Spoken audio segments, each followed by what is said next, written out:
Hello friends, उम्मीद है आप सभी लोग बढ़िया होंगे, अच्छे होंगे आप सभी लोग। तो जैसा कि हम लोग अभी बिहार स्पेशल में ज्योग्राफी देख रहे हैं और बिहार का ज्योग्राफी जितने भी सवाल पूछे गए हैं उन सारे सवालों को देखेंगे। इसके बाद हम लोग इंडिया नेशनल मूवमेंट भी देखेंगे और करंट भी, जो भी लगता है कि टीचर के लिए इम्पोर्टेंट है, क्योंकि टीचर के सिलेबस को पकड़ना बहुत ज़रूरी है। इधर उधर पढ़ने से कोई फ़ायदा नहीं है। सिलेबस को पढ़िए, सटीक किताबों के साथ पढ़िए, सटीक गाइडलाइन में पढ़िए। 3-4 महीने में आराम से रिजल्ट हो जाएगा, नहीं तो फिर यही मुश्किल हो जाएगा। क्योंकि हम लोग अभी देख रहे हैं विगत 10-15 साल में जो बीपीएससी ने जो सवाल पूछा है, हमेशा यही संदर्भ में इधर से उधर पलट करके प्रश्न पूछा है। तो हम कोशिश करते हैं कि जो डिफिनीशन इसमें हो, जो इसका व्याख्या हो, कुछ ऐसा व्याख्या हो जाए। अगर सवाल पूछता है तो निश्चित तौर पे आप बना के आएंगे। तो चलिए हम लोग देखते हैं। यहाँ पे पहला प्रश्न हो जाएगा, निम्नलिखित में से कौन सी वस्तु बिहार के भौगोलिक संकेत के रूप में पंजीकृत नहीं है? पंजीकृत नहीं है, कौन सा हो जाएगा, है ना? कौन सी है जो पंजीकृत नहीं है? पहला जर्दालू आम, मूंगा रेशम, कतरनी धान और मगही पान। उपयुक्त में से कोई नहीं और उपयुक्त में से एक से अधिक। प्रश्न देखिए, प्रश्न कहता है यहाँ पर, निम्नलिखित में से कौन सी वस्तु बिहार के भौगोलिक संकेत के रूप में पंजीकृत नहीं है? तो इसका आंसर ई हो जाएगा, ऑप्शन ई हो जाता है। बिहार में बहुत ऐसे भौगोलिक संकेत जो हैं वो दिए गए हैं, जीआई टैग के रूप में यहाँ पर दिए गए हैं। जैसे में हम लोग बात करें तो जर्दालू आम हो जाएगा, ये सारी चीज़ें आ जाएंगे। उसके बाद जो अभी दिया गया है, मिर्चा धान को दिया गया, मिर्चा है ना, मिर्चा जो चावल का जो धान है उसको दिया गया है जीआई टैग। शाही लीची को प्राप्त है, हाजीपुर का शाही लीची, गाना भी है मुजफ्फरपुर का लीची वाला, है ना। मुजफ्फरपुर में का जो लीची है शाही लीची, इसको दिया गया है ना। और उसके बाद जो मखाना को भी दिया गया है। पूछा जाता है, पूछा गया भी है बीपीएससी में सवाल कि मखाना का सर्वाधिक उत्पादन कौन करता है? तो मखाना का सर्वाधिक उत्पादन बिहार करता है पूरे भारत में। और ये भी पूछा जा सकता है कि बिहार में कौन ऐसा जिला है जहाँ पर सबसे ज़्यादा मखाना का उत्पादन होता है? तो ये दरभंगा हो जाएगा, है ना। तो मखाना को भी जीआई टैग प्राप्त है। और यहाँ पर देखिए सिलाव खाजा, सिलाव खाजा जो नालंदा में है, सिलाव खाजा को भी जीआई टैग प्राप्त है। और यहाँ पे मंजूसा, मंजूसा जो कला है, मंजूसा कला, मंजूसा कला को भी जीआई टैग प्राप्त है। और सुजनी कढ़ाई जो है, सुजनी कढ़ाई, सब याद रखिएगा, सुजनी कढ़ाई को भी जीआई टैग प्राप्त है। और ये सारे जो हम लोग अभी देखे हैं, ये सारा का सारा जो जीआई टैग है, ये बिहार में भौगोलिक संकेत के यानी कि उत्पादों को दिया गया है। इम्पॉर्टेंट है, बहुत बार सवाल पूछा गया है आपसे, बहुत बार ये सवाल जो है पूछा गया है यहाँ पर, है ना। पूछा जा सकता है कि बिहार में नहीं, पूछा जा सकता है कि भारत में वह पहला कौन सा उत्पाद है जिसको जीआई टैग प्रदान किया गया? पहला जीआई टैग, तो इसको याद रखिएगा, पहला जीआई टैग जो है यह दार्जिलिंग चाय को दिया गया। दार्जिलिंग चाय को दिया गया, चाय को। और ये दार्जिलिंग कहाँ पे है? तो दार्जिलिंग पश्चिम बंगाल में है ना। पश्चिम बंगाल में दार्जिलिंग पड़ता है। और यही की चाय, दार्जिलिंग चाय को पहला, भारत का पहला जीआई टैग प्रदान किया गया, है ना।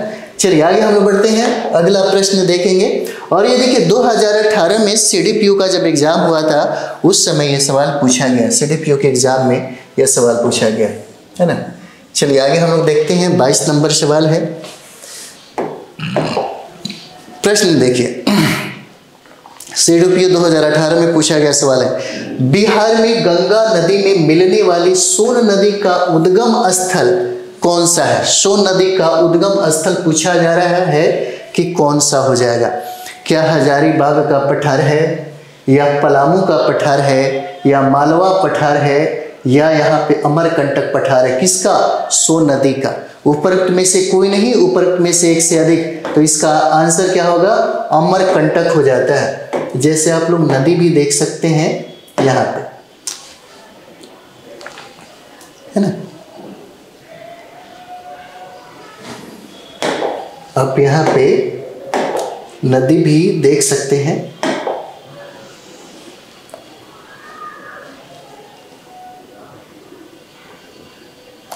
एक मिनट हम दिखा रहे हैं आपको।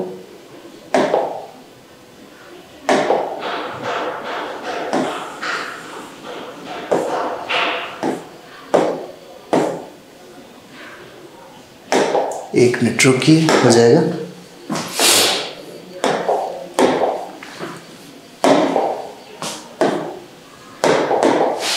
चलिए यहाँ पे हम लोग देखते हैं, है ना, ये हो जाएगा नदी, है ना, पूरा देखिए।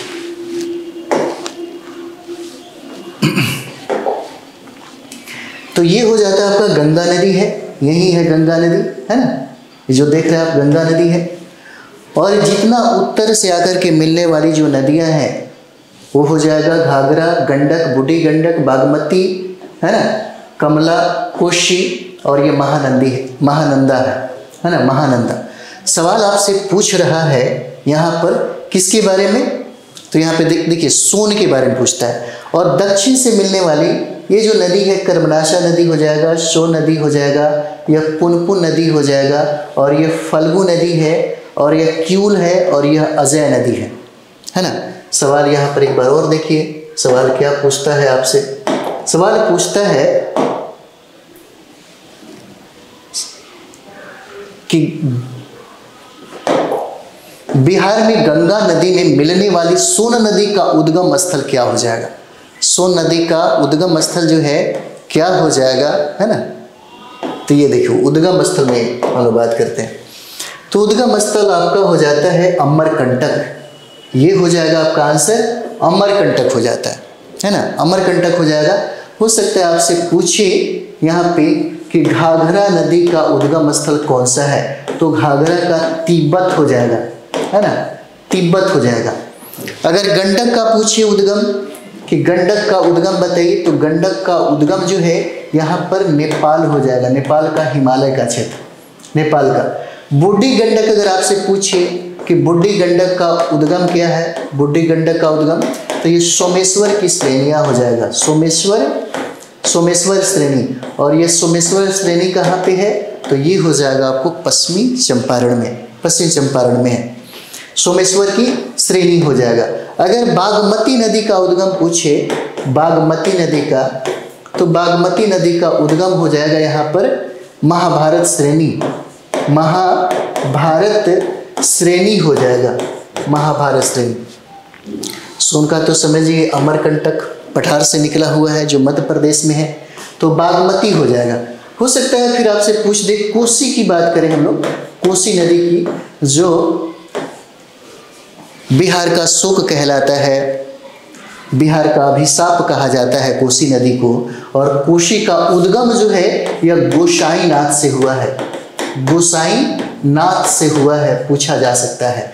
कर्मनाशा नदी, कर्मनाशा नदी जो बिहार और यूपी का बॉर्डर बनाता है, और साथ ही साथ कर्मनाशा नदी को अपवित्र भी नदी कहा जाता है। और यह कर्मनाशा नदी जो है यह बिंद की, है ना, बिंद की पहाड़ी से इसका उद्गम है। छोटा नागपुर के पठार से आपको फल्गु नदी, फल्गु नदी का उद्गम जो है यह छोटा नागपुर के पठार से है। और सकरी नदी भी, सकरी नदी भी आपको छोटा नागपुर के पठार से ही उद्गम इसका माना गया है, सकरी नदी को, है ना। तो ये हो जाता है। चलिए आगे हम लोग बढ़ते हैं, अगला प्रश्न। अगला प्रश्न देखते हैं, बिहार के निम्न प्रशासनिक विभागीय जोड़ों में से किस जोड़े से गंगा नदी नहीं बहती, नहीं बहती। यहाँ पर देखिए कहता है कि नहीं बहती है, कौन सा आंसर हो जाएगा, दरभंगा मुंगेर, या पूर्णिया भागलपुर, या तिरहुत सारण, या कोशी मगध। उपरोक्त में से कोई नहीं, उपरोक्त में से एक से अधिक। देखिए सबसे बढ़िया है, बीपीएससी के लिए बहुत सारे विद्यार्थी ये हैं कि ढूंढने लगते हैं कि कौन सा सेट बनाए, कौन सा सेट बनाए। सबसे पहले विगत 10-15 सालों में जो बीपीएससी ने जो भी एग्ज़ाम कंडक्ट किया है उन सारे प्रश्नों को बनाइए जीएस में। जीएस में आप बनाते हैं यहाँ पर जो पीटी में पूछा गया सवाल है वो आपके सब्जेक्ट कॉम्बिनेशन में भी काम देता है और साथ ही साथ आपके जीएस पीआरटी में भी काम देता है और जीएस 40 नंबर में भी काम देता है और सब्जेक्ट कॉम्बिनेशन में जिसका भी हो, इतिहास हो, ज्योग्राफी, पॉलिटी, इकोनॉमिक्स, जो भी हो, टीजीटी, पीजी, सब में साथ देता है। इसलिए जितना हो सके 2 बार 3 बार 4 बार जितना हो सके उतना बनाइए, ज़्यादा फायदा रहेगा। बाद में देखिएगा जब ये समाप्त हो जाएगा उसके बाद में कुछ नया प्रश्न बनाइएगा, फायदा होगा। सबसे पहले अभी यहाँ पे टारगेट करिए, है ना। तो इसका आंसर हो जाता है डी, आंसर हो जाएगा कोशी मगध। कोशी मगध इसका आंसर हो जाएगा, कोशी और मगध।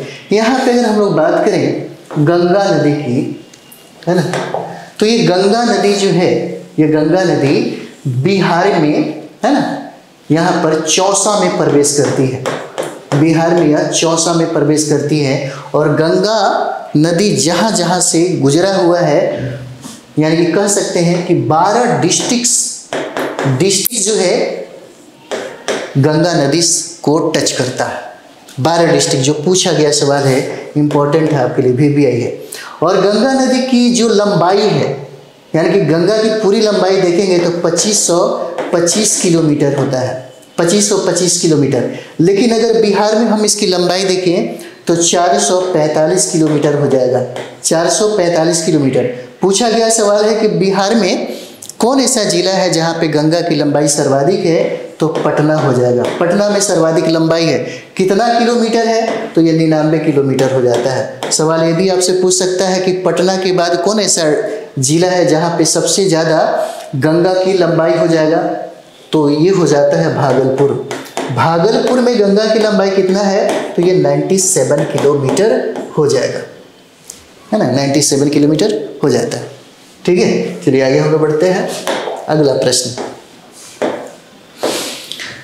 24 नंबर सवाल है। 2019 में 65वीं बीपीएससी में पूछा गया सवाल है ना, 65वीं बीपीएससी में पूछा गया सवाल है। और प्रश्न देखिए, कहता है बिहार राज्य में गंगा के किनारे स्थित जिलों की संख्या कितना है, कितने जिले हैं। जिलों की संख्या यहाँ पे पूछा जा रहा है ना।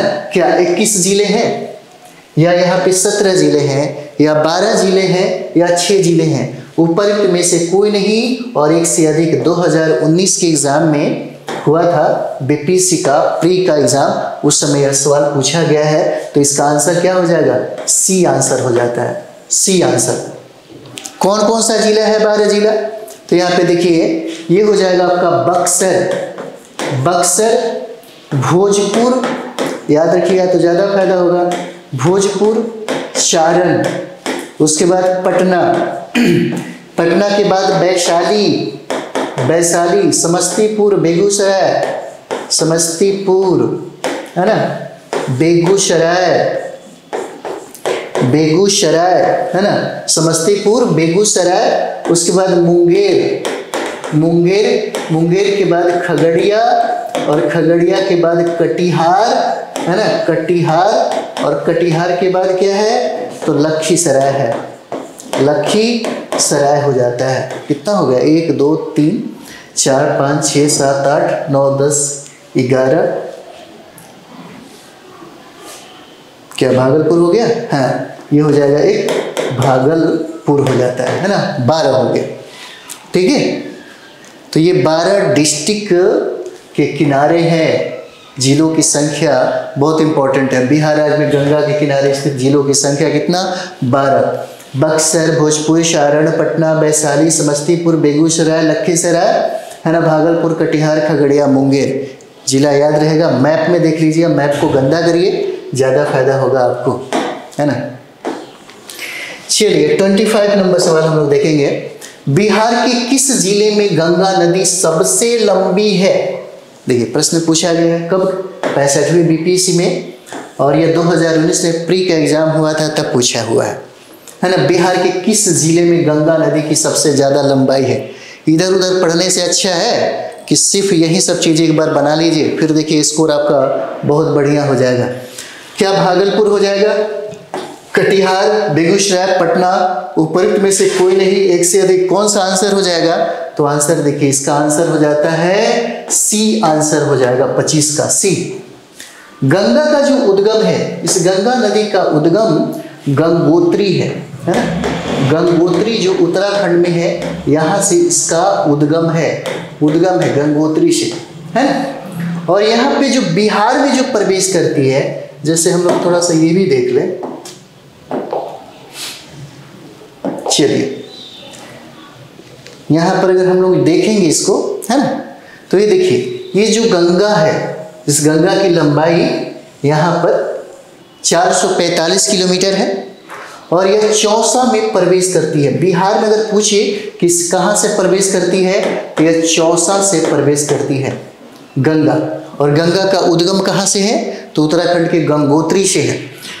टोटल लंबाई गंगा का 2525 किलोमीटर है, 2525 किलोमीटर है, लेकिन बिहार में 445 किलोमीटर इसकी लंबाई है। और पटना में, यहाँ देखिए, पटना जो यहाँ पे जगह है, यहाँ पे 99 किलोमीटर है इसकी लंबाई। और दूसरा जो यहाँ पे भागलपुर का क्षेत्र है, यहाँ पे 97 किलोमीटर इसकी लंबाई है, 97 किलोमीटर इसकी लंबाई है। और इस गंगा जो है, ये 12 डिस्ट्रिक्ट को टच करता है, 12 डिस्ट्रिक्ट को यह टच करता है यहाँ पर। तो पटना में इसकी लंबाई 99 किलोमीटर और भागलपुर में इसकी लंबाई जो है 97 किलोमीटर है। और यही गंगा नदी बिहार को दो भागों में बांटती है। एक हो जाएगा यह उत्तरी बिहार, है ना, उत्तरी बिहार जहाँ पे बाढ़ की समस्या सबसे ज़्यादा है, और ये हो जाएगा दक्षिणी बिहार जहाँ पे सूखा की समस्या सबसे ज़्यादा देखने को मिलता है ना। चलिए आगे बढ़ते हैं। नेक्स्ट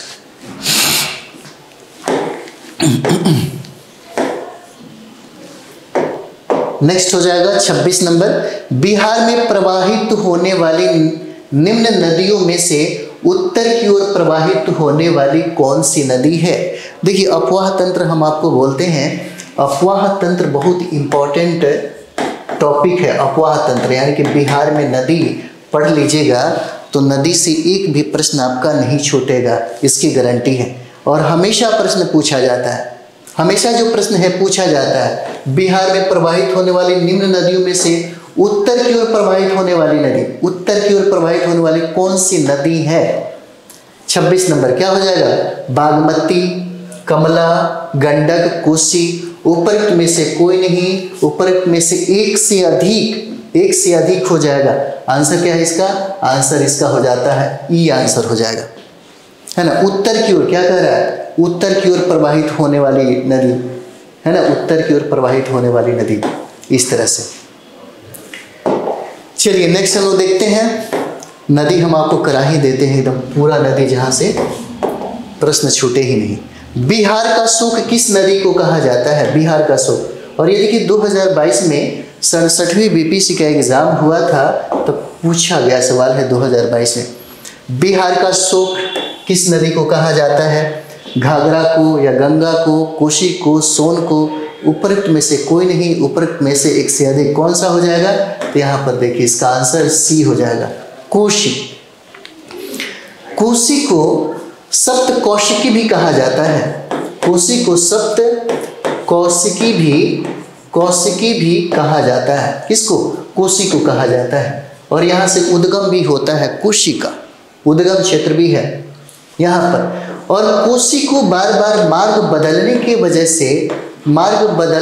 वजह से इसको, इस नदी को बिहार का शोक कहा जाता है, बिहार का शोक कहा जाता है, बिहार का, है ना, मतलब अभिशाप कहा जाता है, अभिशाप कहा जाता है। किस नदी को, कोसी नदी को यहाँ पर। और कोसी नदी की एक खास विशेषता है, गंगा में मिलने से पहले यह डेल्टा का निर्माण करता है। गंगा में मिलने से पहले यह डेल्टा का निर्माण करती है, कौन सा, कोसी नदी है, कोसी नदी। और कोसी की अगर लंबाई टोटल देखिएगा, टोटल कोसी की लंबाई जो है 720 किलोमीटर होता है, 720 किलोमीटर।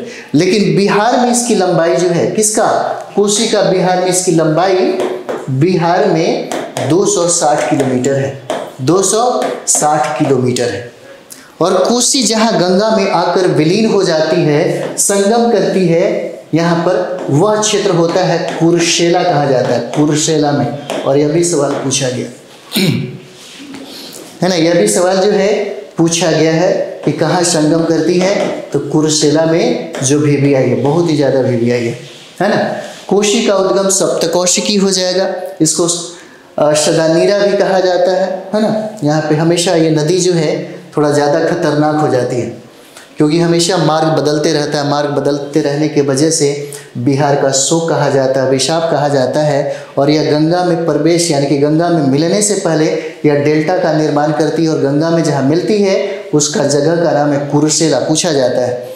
टोटल इसकी लंबाई 720 किलोमीटर है, लेकिन बिहार में इसकी लंबाई 260 किलोमीटर हो जाता है। चलिए आगे हम लोग बढ़ते हैं, अगला प्रश्न देखें 28 नंबर। 28 नंबर सवाल है, यहाँ पर कहता है कि कोपेन के जलवायु वर्गीकरण के अनुसार उत्तर बिहार की जलवायु किससे प्रदर्शित की जा सकती है? क्या CWG है, AW है, और उसके बाद यहाँ भी ऑप्शन है आपके पास CAW, CBW है, उपरोक्त में से कोई नहीं। एक से अधिक 63 BPSC 2017 में जब एग्जाम हुआ था तब ये पूछा गया सवाल है, तब ये पूछा गया सवाल है। इसका आंसर हो जाएगा A आंसर हो जाता है, इसका आंसर जो है A हो जाएगा, है ना, CWG हो जाएगा।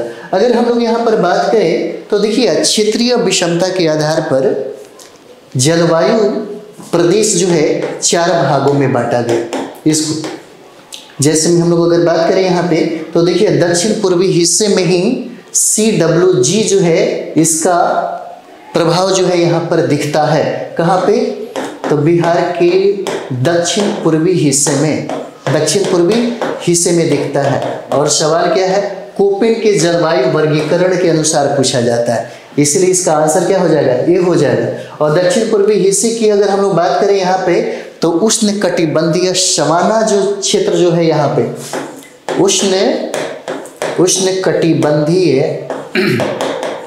उष्ण कटिबंधीय सवाना जलवायु यहाँ पर आपको मिलेगा। जैसे में गर्म जलवायु भी है, और यहाँ पर देखिएगा तो मौसमी रूप से शुष्क भी है, मौसमी है ना, मौसमी रूप से शुष्क जलवायु भी आपको यहाँ पर प्राप्त होता है बिहार में। चलिए आगे हम लोग बढ़ते हैं। 29 नंबर सवाल देखा जाए। 29 नंबर कहता है कि बिहार के किस कृषि जलवायु क्षेत्र में सबसे अधिक जिले हैं? क्या उत्तर पूर्व हो जाएगा, या उत्तर पश्चिम हो जाएगा, या दक्षिण पूर्व हो जाएगा, या दक्षिण पश्चिम हो जाएगा? उपरोक्त में से कोई नहीं, उपरोक्त में से एक से अधिक। कौन सा इसका आंसर होगा, है ना? कौन सा आंसर हो जाएगा? तो इसका आंसर हो जाता है बी, उत्तर पश्चिम हो जाएगा। इसका आंसर जो है उत्तर पश्चिम हो जाएगा। जैसे में अगर हम लोग बात करें तो उत्तर पश्चिम में डिस्ट्रिक्ट की संख्या 12 हो जाएगा, 12 जिले हैं यहाँ पर। और दक्षिण पूर्व की अगर बात करें हम लोग, जैसे ये दक्षिण पूर्व है तो दक्षिण पूर्व में जिलों की संख्या जो है दक्षिण पूर्व में 6 जिले हो जाते हैं, 6 जिले। और उत्तर पूर्व में, उत्तर और पूर्व में जिलों की संख्या यहाँ पर देखिएगा तो यहाँ पे 8 जिले हो जाते हैं। उसके बाद ये पे दक्षिण पश्चिम जिलों की संख्या जो है 11 हो जाता है ना, 11 हो जाएगा। लेकिन इससे हिसाब से यहाँ पे जिलों की संख्या कितना है? 12 हो जाएगा, है ना। तो बिहार के किस कृषि जलवायु क्षेत्र में सबसे अधिक जिले हैं? तो इस हिसाब से इसका आंसर बी हो जाता है ना। इसका आंसर क्या है? बी हो जाएगा। चलिए नेक्स्ट हम लोग आगे बढ़ते हैं। अगला सवाल 23 नंबर, और ये 63वीं बीपीएससी 2017 में जब एग्जाम हुआ था उसी समय यह सवाल पूछा गया है ना। प्रश्न देखिए, प्रश्न कहता है कि मुजफ्फरपुर, दरभंगा, चंपारण जिलों में कौन सी मिट्टी अधिकांशतः पाई जाती है? कौन सी मिट्टी अधिकांशतः पाई जाती है? मुजफ्फरपुर, दरभंगा, चंपारण जिलों में कौन सी मिट्टी अधिकांशतः पाई जाती है? क्या वह काली मिट्टी है, क्या वह नवीन जलोढ़ मिट्टी है, या प्राचीन जलोढ़ मिट्टी है, या लाल मिट्टी हो जाएगा? कौन सा आंसर इसका होगा? उपरोक्त में से कोई नहीं, या उपरोक्त में से एक से अधिक। 63वीं बीपीएससी में पूछा गया सवाल है, तो इसका आंसर हो जाएगा बी आंसर हो जाता है। इसका आंसर बी हो जाएगा, है ना। जैसे में हम लोग यहाँ पर देखेंगे नवीन जलोढ़ मिट्टी की अगर बात हम लोग करें यहाँ पे, नवीन है ना, नवीन जलोढ़ मिट्टी की बात अगर हम लोग करें यहाँ पे जलोढ़ मिट्टी की, तो यहाँ पे देखिए दरभंगा, मुजफ्फरपुर, चंपारण, इसको लिख लीजिए, दरभंगा है ना, दरभंगा हो जाएगा है ना, और दरभंगा के बाद क्या है, चंपारण हो जाएगा, और चंपारण के बाद दरभंगा के बाद हो जाता है चंपारण है ना, और चंपारण के बाद हो जाएगा मुजफ्फरपुर, मुजफ्फरपुर का क्षेत्र है। और यहाँ पर देखिए सहरसा, सहरसा में भी, और पूर्णिया भागलपुर में भी आपको ये मिट्टी मिलेगा, पूर्णिया और भागलपुर में भी ये मिट्टी आपको मिलेगा है ना, नवीन जलोढ़ मिट्टी। इसको याद रखिएगा ताकि पूछा जाए तो गड़बड़ ना हो जाए आपसे है ना। उसके बाद यहाँ पर देखिएगा तराई जो मिट्टी है, तराई मिट्टी, यह तराई मिट्टी आप देखिएगा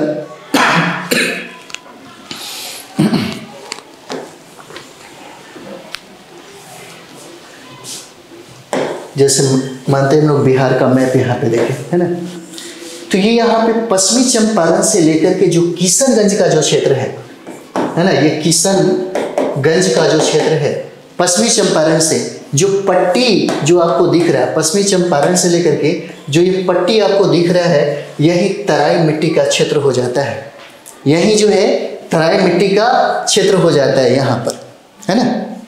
चलिए आगे बढ़ते हैं। उसके बाद हो सकता है आपसे पूछे कि खादर मिट्टी कहाँ पे मिलता है, तो खादर मिट्टी जो है मुजफ्फरपुर और मुंगेर के क्षेत्र में मिलता है, मुजफ्फरपुर है ना, मुजफ्फरपुर और मुंगेर के क्षेत्र में मिलता है आपको, मुंगेर के क्षेत्र में आपको मिलेगा। अगर पूछते बांगर मिट्टी कहाँ पर मिलता है, तो बांगर मिट्टी गया, पटना, रोहतास में मिलेगा, गया है ना, पटना और रोहतास में मिलेगा, याद रखना ये सब जरूरी है। उसके बाद हो सकता है बलथर मिट्टी पूछे, बलथर मिट्टी, बलथर मिट्टी जो है कैमूर के क्षेत्र में आपको मिलेगा, कैमूर के क्षेत्र में आपको बलथर मिट्टी आपको दिखेगा।